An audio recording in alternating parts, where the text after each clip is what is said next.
Welcome to It's All About the Question. To ask the right questions can help you achieve lifelong success. Now, here to help you ask all the right questions is award-winning author, international speaker, and business strategist, Laura Stewart. Good morning, afternoon, and evening, everyone, and welcome to the show. My favorite part of the week, and I know I say that all the time, and I mean it every single week that I say it. This is my favorite time of the week because I get to be here with you, my faithful listeners, either live on the air on iHeartRadio or through the podcast that you can get wherever podcasts are found. And I'm so excited about it. Listened in so many countries around the world, grateful for all of you. And I'm so grateful to my guests because I get so much out of listening and asking questions of all of my guests. As some of you know who are regular listeners, and if this is your first time listening, welcome to the show for the first time. But what my listeners know is that all of my guests come from a connection somehow, either through another guest I've had, somebody I've met along my own journey. And today's guest is no different. I've been trying to get her on the show for several years, but due to her corporate positions, that has never been able to happen. And she has now gone back to her days of her own company, and I was able to get her on the show. So excited to have Janet Schijns on the show. So Janet, thanks for being here, finally. I am so excited to be here. You're right, it's taken us forever to get this done, but what a great day to do it in a beautiful sunny Florida. Excited to have our chat. Yeah, so am I. You know, for my listeners, Janet and I met because we're both women in tech. I used to have a tech services company. I've spoken at a lot of tech events. Janet was a former C-suite Fortune 500 executive at Verizon, Motorola, Office Depot.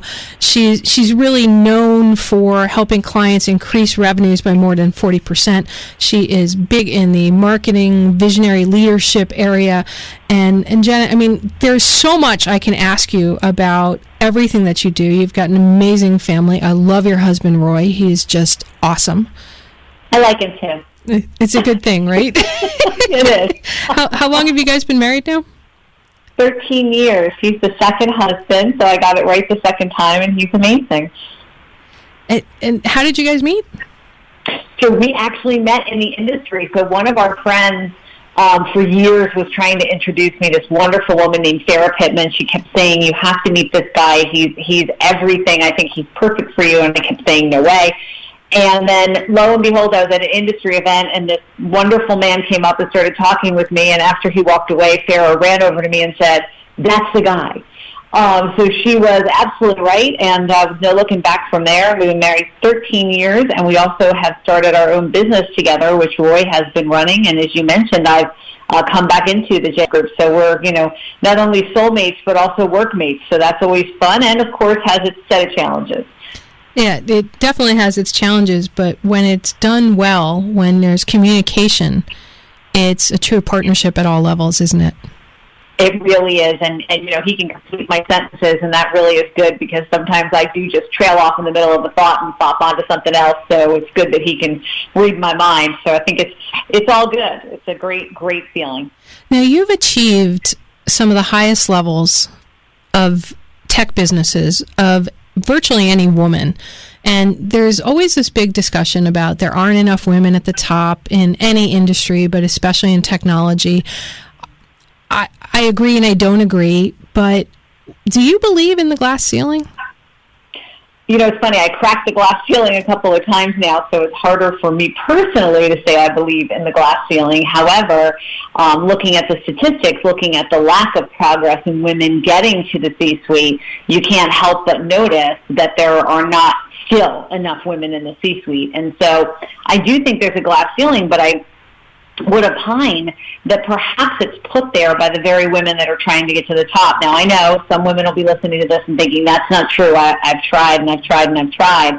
But while it's frustrating, I don't think, that it's truly something that we can't get through. I meet women all of the time who have backed through that glass ceiling or have chosen not to. And I do think that's the other side of it. I think that there's a fair amount of women that choose not to make the sacrifices, and rest assured, whether you're male or female, there are sacrifices involved in getting to the C-suite.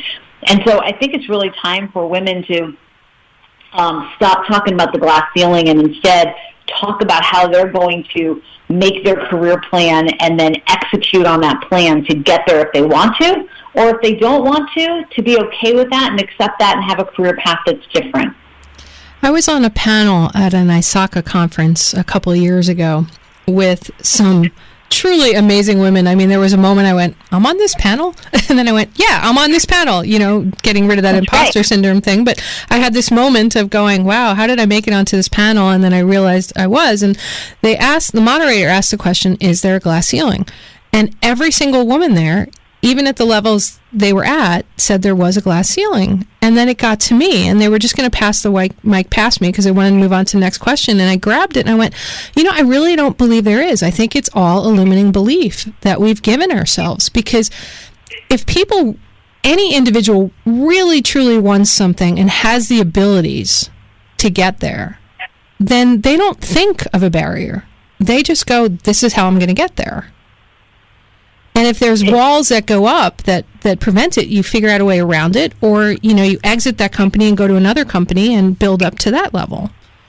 So you just nailed it. I talk to so many women who tell me that there's a glass ceiling in the firm that they're in. And when I say to them, well, then it's time for you to leave that firm and find one that will get you ahead, there's that comfort level, there's that not wanting to take the next step and not wanting to get through the glass ceiling. So I do think that it is hard to leave what you know and go somewhere new in pursuit of your career. And it's often not encouraged by those around you.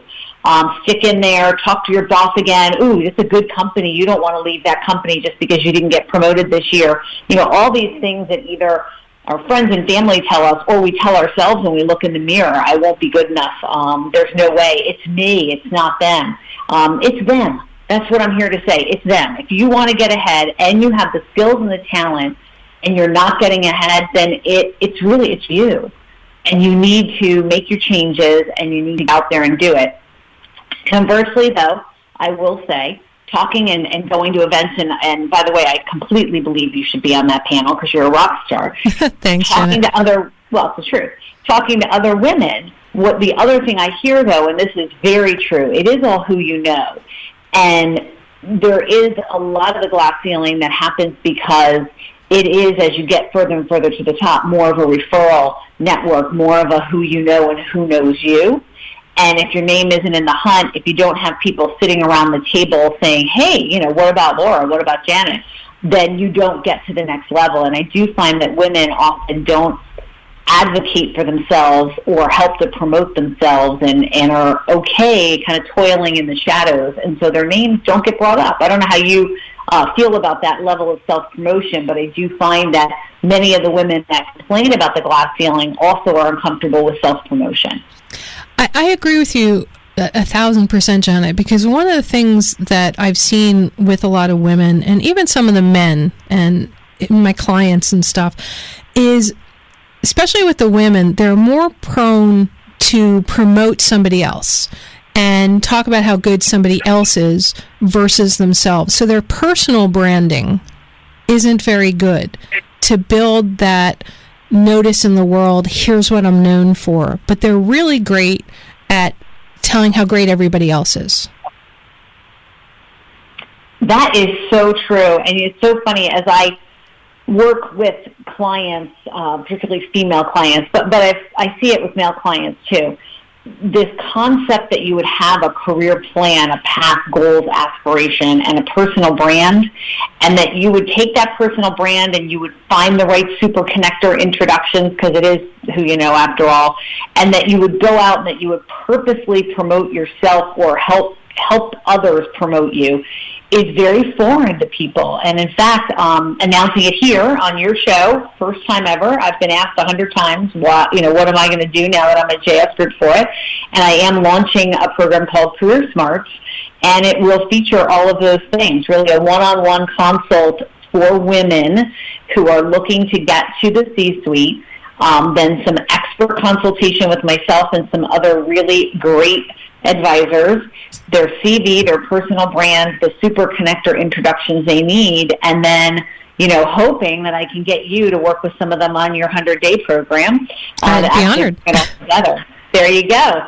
So the answer is yes, we are going to do that, and we're excited to help women get through. And I truly think that this next generation of females that are out there, our friends, the people that we know, have earned the right to get to the C-suite, and I think it's up to us to help them get there. I love that program. That is so brilliant and so needed, whether you're a man or a woman, but especially if you're a woman trying to get to the C-suite. This whole idea of personal brand. And Janet, you've been really brilliant at it throughout your entire career of building this brand around who you are. I just, for the heck of it, hadn't done this in years, I Googled your name. I was just curious what would come up now. And there's just pages of stuff about you when you were at Verizon, when you were at Motorola, especially now because you were at Office Depot. You rose through the ranks so quickly to help them achieve something they were trying to leave, and then you left to go back to work, you and your husband, with the company that you guys created, JS Group. It's interesting that every single article that was written about you leaving Office Depot was all about what's Janet going to do next. There was none of this, the typical gossipy whatever. Every single tech industry trade magazine, blogger, everybody that wrote about you, they're like, we can't wait to see what Janet is going to do next. Why is that? How did you build that? That, first of all, I'm so blessed, right, to have such good friends, yourself included, that are so supportive. But I think it comes down to, and I have this little program I run with myself, so I think that's why. And so here's what happened. I guess it was about 10 years ago. I was speaking at an event, and social media was just kind of starting to come to the forefront. And there was this young woman there, and she said, I want to reverse mentor you. And I said, well, this is an interesting concept. I've never heard this before. And she said, I really want to help you get on social media and begin to brand yourself, because while everybody in this little world that you're in knows you, I think more people should know about you, and you should have a broader footprint. And so I worked with her for a couple years. She actually was at Verizon. And she, this woman, Dee, she's just fantastic. And she's still at Verizon, by the way. And she kind of just said, she opened my eyes and said, what if you stood for something? And then this other female, Lauren Tilstra from Verizon, really kicked in and said, we're going to help you build this brand because we think it's good for you. We also know that it's good for Verizon. But the thing that I brought to it, which was why they always believed I was successful, was I have this little program I've run with myself forever. And it's on New Year's Day. I write down the top 100 people that I believe that year I need to either establish or keep a relationship with. And this is business only. I've got my personal connections. Because what I noticed was connections are like currency. They're really valuable. So if you met somebody at a big event and somebody who could be a super connector for you, influential for you, so many people meet them, have a conversation with them, get the card. Maybe they talk to them one other time, and then 5 years later they think, you know what, I should call that person for some help. Well, that's, first of all, disingenuous. And second of all, you don't have any connection with that person. And so what I do is I really look back through my year and say, who are the people I met? How am I going to keep in touch with them? And I make sure I keep in touch with people on a consistent basis. I also am a firm believer, if you send me a note, you ask me for help, I'm going to find a way to help you. And that turns around when I need people's help. So my Super Connector 100, as I named my January 1st little process, has really kept me from throwing away great contacts. And what I tell people when I talk through the process in more detail is if I handed you a $100 bill, you would not throw it in a drawer and never look at it again. Absolutely not. Right? That would be stupid. Yet you will get a business card from somebody who could be influential or know someone you know or that you could help or that could help you, and you'll throw it in the drawer and forget about it. So I believe every business card, every connection is worth at least $100, and I treat it that way, and that's why I believe when I have times of need of promotion that network comes back to help. What are some questions you ask yourself when you're putting together that Super Connector 100 list? Well, the first one is I don't want to be connected or friendly with anybody who's a jerk. That's a good call. Yeah, it's just, you know what, and I just, you know it and I know it. There are those people. There's other names you can call them, but we're on radio. And so I don't want to be connected with someone no matter how influential or interesting they are if they're not a good person. So I start there first. If they're not someone I would enjoy grabbing a cup of coffee with or sitting down to a meal with, if I wouldn't introduce them to my dad, you know, or my kids or my husband, then no, they're off the list. The second thing I do is really think about, can I help that person? Because if the whole motivation is that they can help me, that generally is not going to work as a great, strong connection. So how can I help that person? When I meet someone, you'll notice me doing it. I'll either jot it down on my phone in notes or directly on a card they gave me, how I think I can help them, who's the person I could connect them with, what's something simple I could do for them. So if there was nothing on the card or nothing in my notes, the cards also go away. And then, you know, I just really look at where do I think we can make the connection. And so it's funny, 3 years ago, I gave a keynote speech in a panel situation in Washington, D.C. Jay Farrow was there, who's the CIO, was the CIO of the American Cancer Society, is now the CIO of QuickRead. Dusty Lawn was there, who's the CEO of Movotor. And John Nosta was there, who's the head of the Nosta Health Lab. And all three of them are now dear personal friends of mine, even though we only met that one time. So I think that goes to show that if you make an initial connection and you keep the connection and you help each other, you really can become very close with people. And you and I are another similar situation. We've met many times in the industry, but we've managed to keep in touch and help each other through the years, and that's what makes all the difference. Yeah, I agree with you, and it's about providing value. I can't tell. It's my biggest pet peeve, and let me know if this is yours too, is you're at an event and somebody comes up to you and they immediately go, "Hi, I need this." They don't even attempt to figure out anything about you.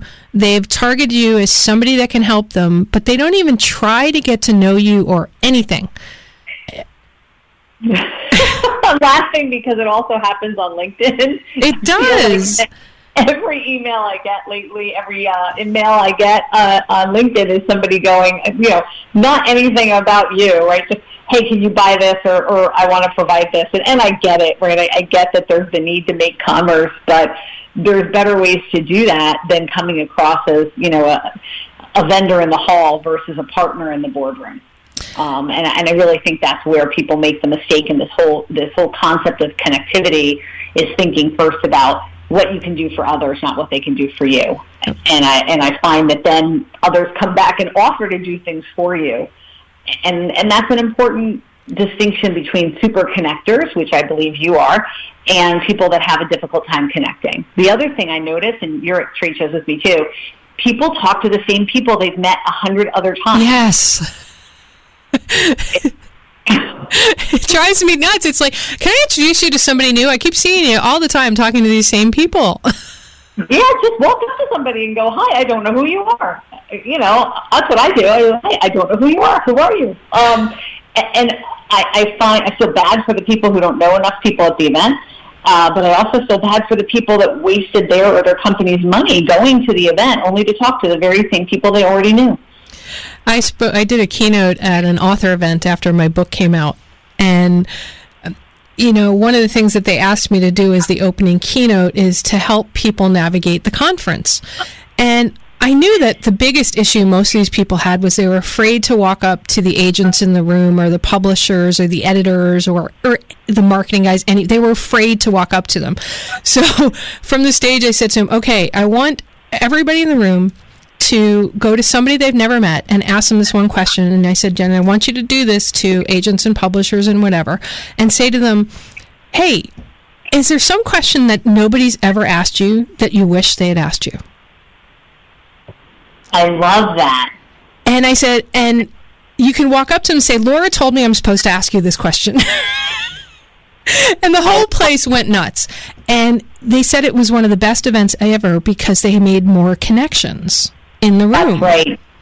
That's right. And I think that's a great question. And boy, now my mind is racing with all the questions that people have never asked, right? So that's a great way to think about it. And I think when I look and take it back to this concept of women and women trying to get ahead and women battering the glass ceiling, think of the wasted connections at events like that you didn't make that could help you in your journey. People that, once you get to know them, could be credible references, could potentially have an opening or think about an opening for you. Be a loud voice in the room for when you're, being considered in your current firm for promotion, or just be there to coach you or guide you when you're thinking about setting out on your own or going to a new company, and you're just squandering those connections. So that's where I think women actually do have a little bit of a disadvantage over men, particularly in the tech industry. It's a little harder for them to make and keep those connections. But I do think that if you make a plan, like I do every year, and say these are the 100 people, you will make the connection with at least a percentage of the 100 people. If you make no plan, you'll make zero connection with those 100 people. That's just how life works. And your plan with this 100 people, do you write out what you are hoping to build a relationship around that person with, or it's just you want to connect to them not knowing where that may go? It depends on the person. Sometimes if I've had a good conversation, I have a great idea of where I want to make the connection. Sometimes I don't. And then the other thing I do, which my husband Roy thinks is absolutely entertaining, is I never drive alone. So most people listen to the radio when they're driving in the car. I use the hands-free, safe driving first, and I call one of those 100 people. So if I'm commuting to work, when I was going to Office Depot, about a 20-minute commute, I was dialing in the morning, dialing at night. I call people. I keep in touch with people way outside that 100, because as you can imagine, out of that 100, maybe 20 of them will become good connections. And so then they're connections I want to keep in touch with. And at last count, when I tried to estimate it, I talked to at least 1,000 people a quarter. That's awesome. And, 1% of those may at some point lead to something bigger, but you never know where a connection's going to go or how something may come together because of a conversation that you had. That's right. And I learn from everybody, because it's great. I can, sort through, and LinkedIn is a good tool for that. I'll sort through, let's say I'm trying to learn more, and right now I am trying to knit together blockchain outside of cryptocurrency into the go-to-market for people that are doing things like supply chain and coupling it with IoT to make chain of custody solutions, etc. So now I want to learn a little bit more about how are people knitting together which blockchain platforms, applications, etc. And now I can sort my list on who knows anything about blockchain and pick up the phone and make a call. Now the preeminent, geek of all geeks is Josh Klein, right? So Josh is, if you've not known him or listened to him or heard him, he's just a phenomenal technologist and true geek. And, I'll pick up the phone and give a call to him, and he and I'll just geek out for an hour on what we're seeing. So it may not be that the person necessarily gets you in your next job or your career, but are they there for you when you have a question, most particularly a dumb question to ask? Are they a trusted enough advisor that when you have a dumb question or they have a dumb question, you're both comfortable calling each other? I love that. My guest last week was Ken Herron. He's the number 4 CMO on Twitter worldwide. And I just love any conversations, and sometimes I'll just shoot him a note and he'll go, no, that's not a dumb question, and he'll make me just feel much better or connect me to somebody else. And he's that person for me, like Josh is for you. It's amazing, right? And that connection means everything in the world, I think, to getting ahead, because you've got the right trusted people that you can talk to. Right, who'll give you the right questions when you need them. So we're about to head into the national news break. I am here with Janet Schijns, CEO of JAS Group. And, we're going to be talking some more about how you can grow your brand and just market. Welcome back, everyone. If you missed the first half of the show because you're listening to me live on the air in your car, at your home, or on the iHeartRadio app, you missed an amazing first half. I'm here with my dear friend and amazing woman, Janet Schijns. She is the CEO of JS Group, and she shared something amazing that her company is developing to help women really hit the highest levels of their careers. And I'm so excited about that, Janet. It's absolutely brilliant what you guys are planning on doing to help lift women up. Thank you so much. I think it's time for women to take control of their own career, and I want to work with them on it and make sure that they meet the right people and have the right connections and get where they want to get this year. During the national news break, for those on the podcast, you don't have to take the break for the national news. You just went right into it. But Janet and I, my guests, we always have a chance to talk offline while you guys are listening to national news live. We were talking about this whole concept of a lot of women, and even some men too, but not as much with men that I've seen. They don't seem to connect to the right people on a regular basis to help lift them up and believe in themselves. And why do you think that is? It's funny. I do believe, and I agree with you, while there's some men that do that, it's more women, and I think it's tied into just the psyche of all of us. I know many, many women, if I take it to a personal level, who are just beautiful, and yet who will consistently complain about their body image or how they look in something, or worry that that they don't look as well. And I think that translates further into that negative self-speak that we talk to ourselves about in the mirror or in the car, or whenever we make a very small mistake that we blow up into a big mistake. I think the negativity, the self-talk negativity, keeps women from believing that they can be good enough to lift themselves up. And I know my biggest promoter is my husband, Roy, and he will constantly say to me, "You're better than you think you are. You're better than you're willing to believe you are." And over time, he's really lifted me up to believe in myself. And I think making those connections beyond your family and friends that believe in you, that are willing to lift you up, that will encourage you when times are dark, or spur you on when times are light, that's a key reason to have the right connections on a consistent basis. Now, you created on Facebook this amazing Facebook group for women in tech called Tech World's Half. What drove you to create that? Because one of the things that I've noticed with the posts that women put, you've basically, through this Facebook group, created a place where women can vent, can share their experiences, can ask for help, and really get this amazing support. So it's an interesting, I hope, to the listener's story. So I was at an event, Women in Channel event in New York City. That's an annual event that happens in December, a great event. And I spoke at it once. Well, I know you did, and so have I. It's a fabulous event. And so we were talking about this Forbes study that had come out that said that women were departing their jobs in business at an alarming rate versus men.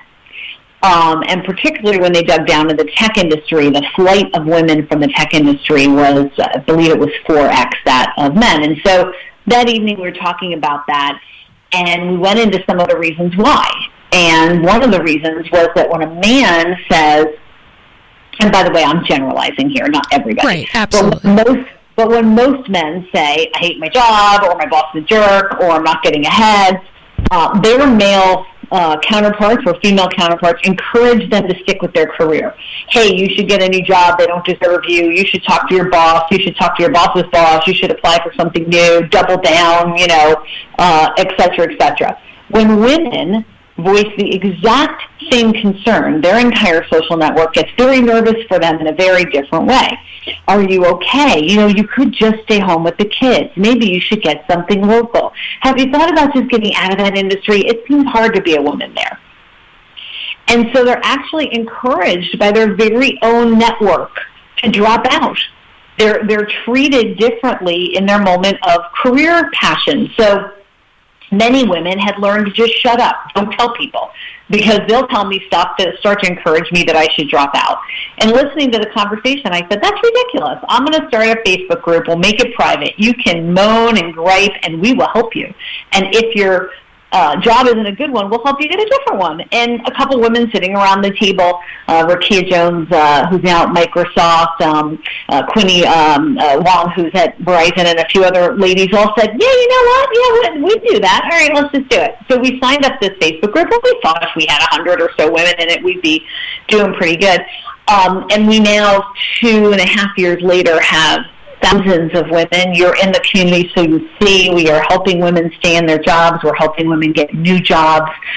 We've placed, last year, just based on my count, we placed over 100 different women in different jobs because they were frustrated where they were, and we've helped countless others just find a better way where they are. And so that's what Tech World's Half is. And if anybody's listening who's not a member, I'd encourage you to ask to join Tech World's Half on Facebook or connect with me personally on Facebook, and I'll invite you in. Well, what is interesting for me in the group is some of the questions that come up are leadership questions, or how do I handle with a boss who is this way? Or, we've had several people share situations where they've had their own Me Too moments in work. Yep. I've shared my own in there, and how you react to them or not. And it's really funny because I was with some people a few weeks ago who remember that Me Too moment when I got groped in an elevator in Vegas by a peer of mine. He was married, and he grabs my breasts in this elevator, and he goes, "Come on, let's have fun." And I'm like, you're married, and nobody gave you a right to do it. And he goes, "What happens in Vegas stays in Vegas." And I'm like, well, it's not going to stay in Vegas. I'm telling you that right now. And I got to my room feeling a little worried about it, but I got to my room, and I immediately made a phone call to the head of the event and told him what happened, and then told the guys the next morning from we all had dinner and all of us had a little bit too much to drink, but that's still no excuse. And I told them what happened, and it was like the swarm of big brothers just literally descended on this guy. And the event people descended on him, the head of this thing, and said, "You ever do that again, you are done. You are done here. That's unacceptable behavior." And the guy ended up apologizing to me because he was told he needed to do that. But not every woman feels safe doing that. And I love that in Tech World's Half, people can talk about it, women can talk about it, and the advice that happens in that group is supportive. It's not that it doesn't matter. It's, okay, here are some things you need to be thinking about. Here are some things you need to do. Not bury it. And we've had members fly out to go to each other, call each other on phones, meet with each other when a situation was bad. And we actually have folks in there that are in HR that have come to me and said, "God bless you for doing this," because so often women don't have somewhere to go talk about it with. And their reaction many times is, once again, back to the core problem: drop out. Just leave. Right? I'm uncomfortable, so I'll leave. And or stay and buck up. Or stay and buck up, which is, both are equally damaging. So it's really been a great group. I think the thing that most inspires me is the fact that we are just a group of women trying to help another group of women, and in any given day, any one of us needs help. So there's no levels there. We have some very, very high-level participants in that group, in the C-suite and companies, or entrepreneurs like yourself that have been very successful, and yet there's no level there, from the most junior woman, who's brand new to the community, to somebody who's been at it for 30 years and is highly successful. When there's a problem or the need for something, there's no level. Everybody helps everyone, and I think that's the most spectacular part of the group. One of the things that people say about you often, Janet, is how well you put teams together. And you've had positions, Verizon, you were VP of Global. I don't remember your exact title there, but you were responsible for a global effort for Verizon, where you had people all over the world. You're trying to do all of this stuff. And, you put this great team together now with Tech World's Half, and at every position you've had, at every corporate job you've ever had. What advice would you give, and what questions should people be asking around, the globalness of business now and how to put a team together? It's such a great thing. And somebody once told me, actually, I inherited a team in my career in one of the big companies. I won't name which one, so I'm discreet, but I inherited a team, and a year later I had turned out, a couple of my direct reports, but the majority of them were still there. And one of the very, very high-level executives at the company said to me, I don't understand what's happened to your team, because they were awful, and now they're good. And I said they were never awful. They were led by someone awful. And so often I find that there are great people who, either because they've been in the company for a long time, or they've been with the wrong leaders, they get the wrong reputation. And so the first thing I do whenever I'm building a team, and typically you inherit, part of your team, I really take a fresh look with fresh eyes and don't look at anybody else's beliefs about that person. Give them short, bursty type kinds of assignments to see what their true skills are, and then spend a lot of time with them truly understanding what their goals are and what their passions are. And so because of that process, I've had people that have opted out and said, hey, I know this is not going to be for me. Can you help me get somewhere else? And people that have blossomed and become super A-level talent. I had a young woman who worked for me in one of the firms I went to who, by the third week I was there, I said, why did you hire me? You had me in this person. And, oh, well, she doesn't communicate well. Oh, okay. Helped her communicate, and now she's an SVP.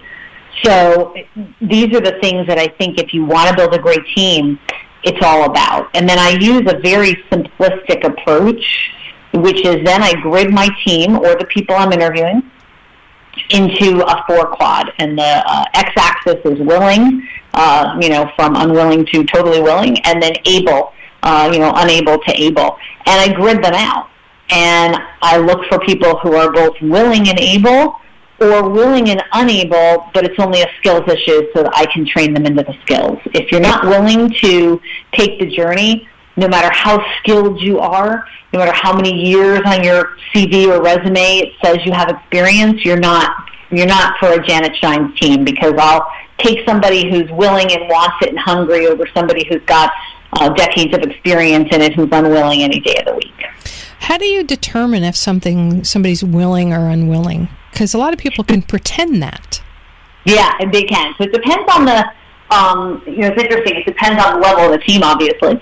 But one of the things that I do is I do use a psychometric profiling test. So I have people take those. That tends to uncover some things. But then most importantly, most people ask for references, right? So I want your references. Now, only an idiot would give you somebody who was going to be a bad reference. So isn't that great? People give you a page of references of people that like them, and you call them, and they have great references. I had somebody give me a bad reference once. I was hiring, and they gave me a reference, and I called the person, and they're like, why would this person use me as a reference? That's shocking, because generally people socially engineer those to be successful. Right, exactly. So what I do when I'm looking for willing is I actually don't do that. I actually go out to the social network and I see who we're connected with, and I call those people or reach out to those people and say, hey, what do you think of this person's enthusiasm level? Are they someone you would call if you had a problem? Are they someone that you regularly communicate with? And you start to see something in people, because you get the people who, no matter who you reach out to, go, oh my gosh, Laura, she's amazing. If I call her, she's there for me. She's active. She's posting. She has knowledge. And then other people, you go, I don't know. I think I met him at an event a couple of years ago. I haven't talked to him since. And that tells me a lot about the person's willingness. And then the final thing, which is something you're excellent at, is how often do they have a voice? Are they out there? Are they in a social media platform adding value? Are they out there having an opinion? Are they out speaking at events? Are they contributing content? Are they contributing thoughts?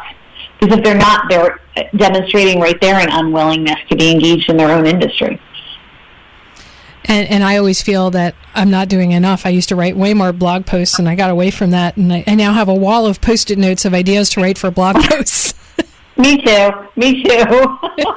But we're still, I bet you we still pass my willing scale. Yeah, thank you. I do appreciate that.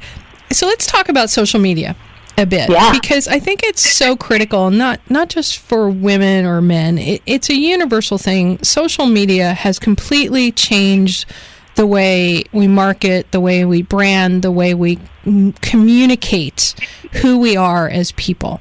What advice, what questions do you have for people who are trying to grow either as entrepreneurs in corporate life, some people that maybe are just starting out in a business career, for how to use their social media?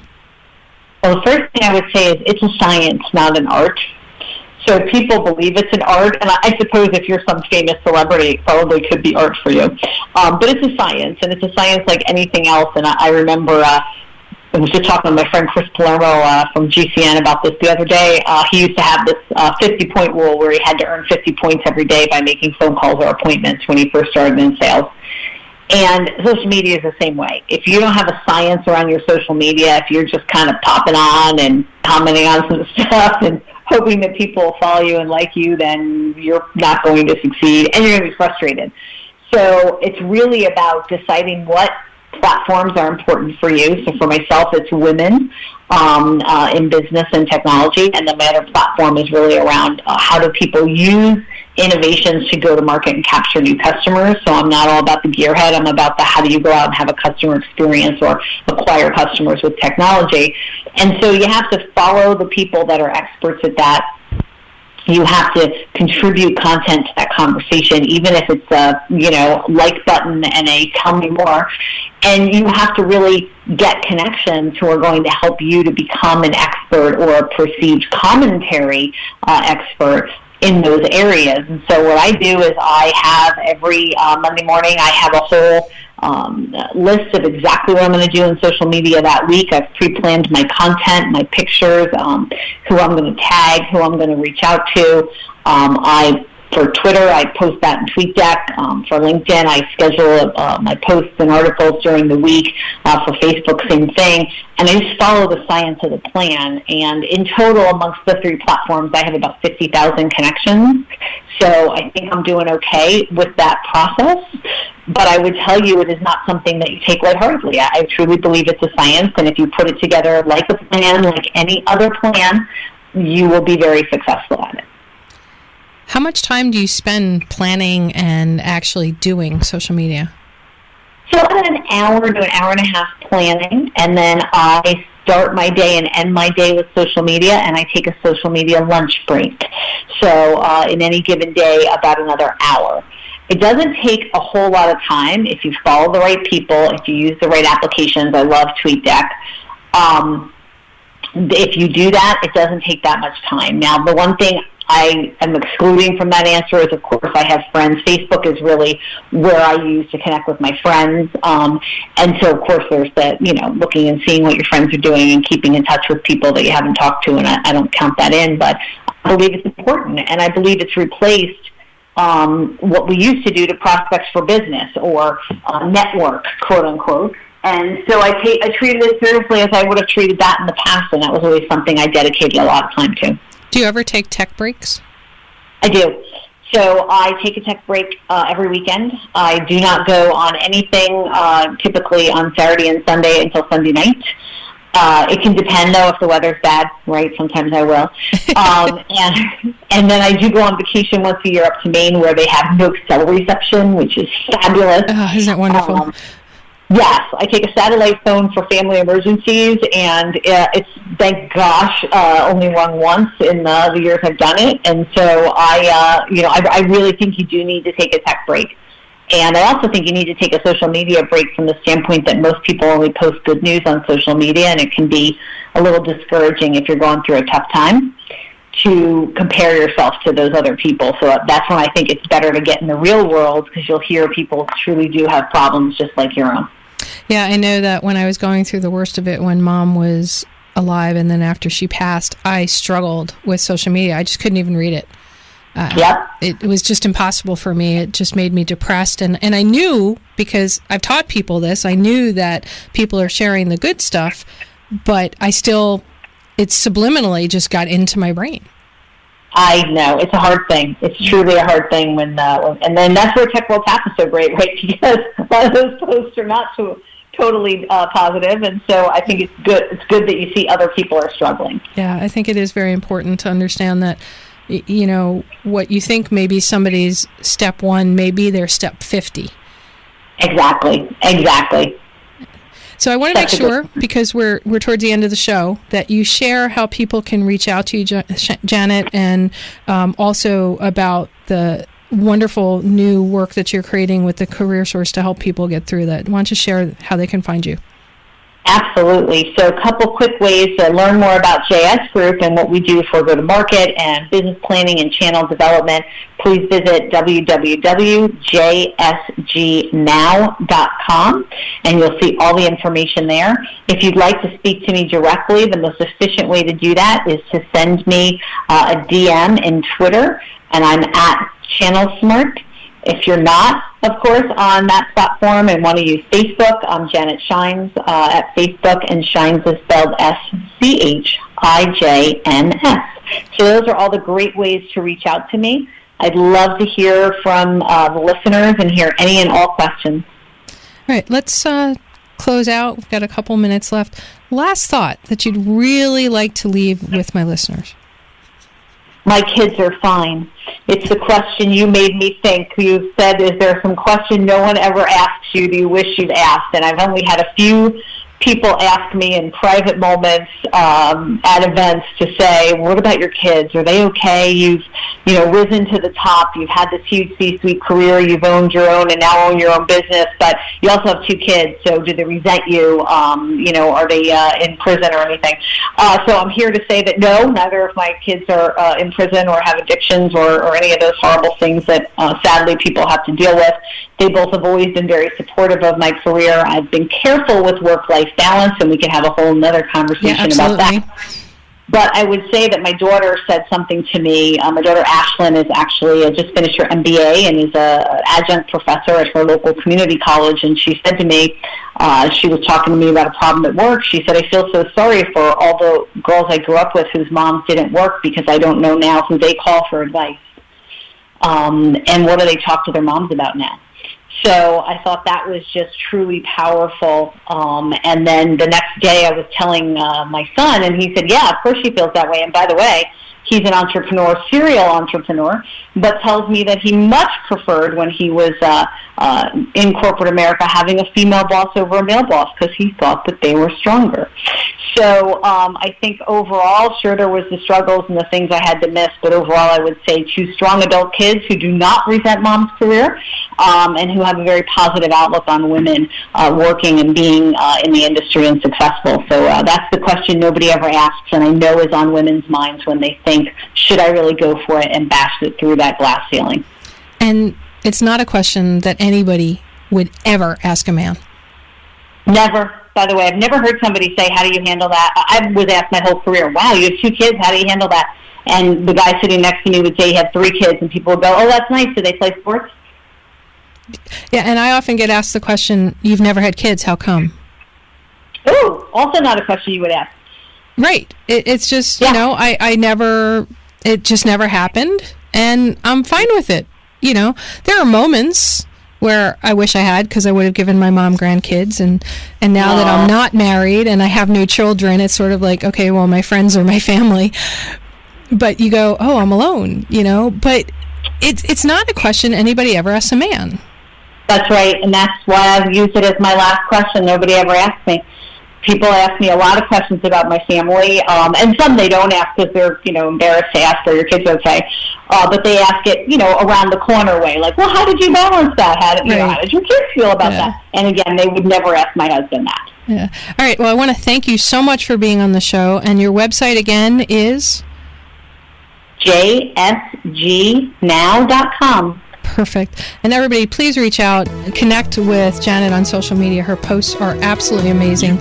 And remember, the right questions can change your life. So what are you asking today? Have a great day, everybody. It's allaboutthequestions.com and download a free workbook that will help you ask better questions starting today.